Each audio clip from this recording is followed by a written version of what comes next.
Hey, 8th grade, Catlin here with your video help for your cool down here on lesson 6, or unit 6.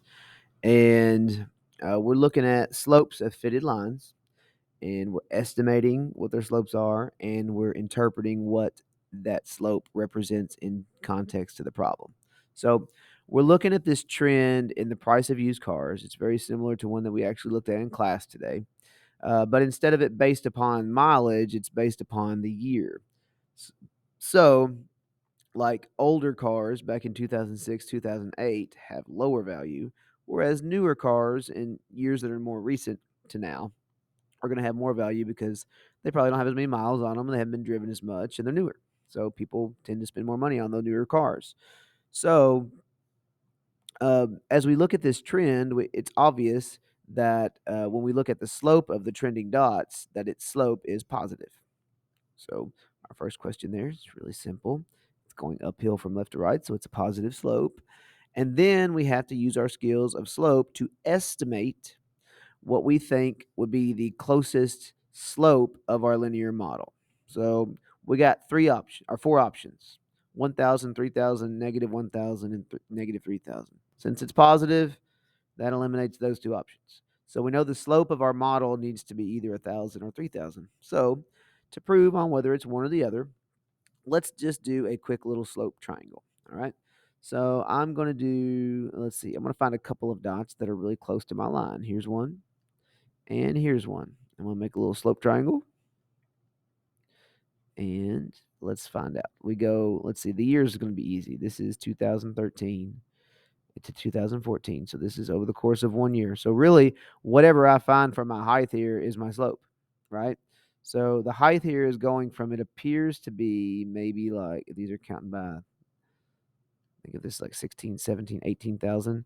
This one right here appears to be like 17,000. So that means that this one right here would be 16,000.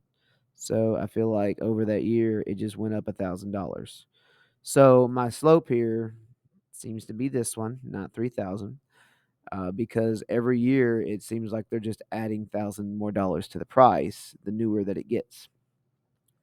And that kind of leads us into number 3. Use the value that you selected to describe the meaning of the slope in this context. All right. So we selected 1,000. That is our estimated slope for our prediction line here that we see in this table.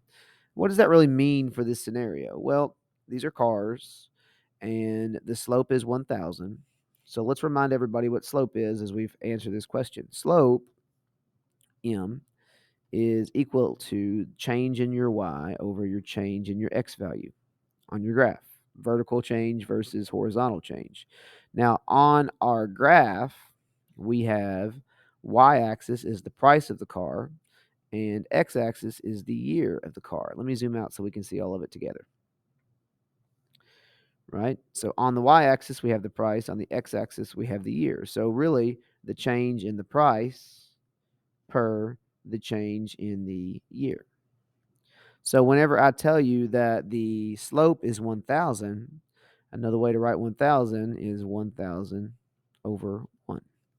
So interpreting this as slope means that $1,000 is the change that we see in the price of the car every time that we add 1 year onto the um, x-axis. So what this means in context to this problem is that every year we add 1,000. Every 1 year we add $1,000 to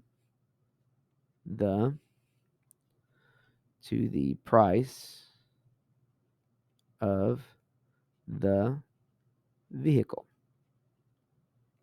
That's what that means.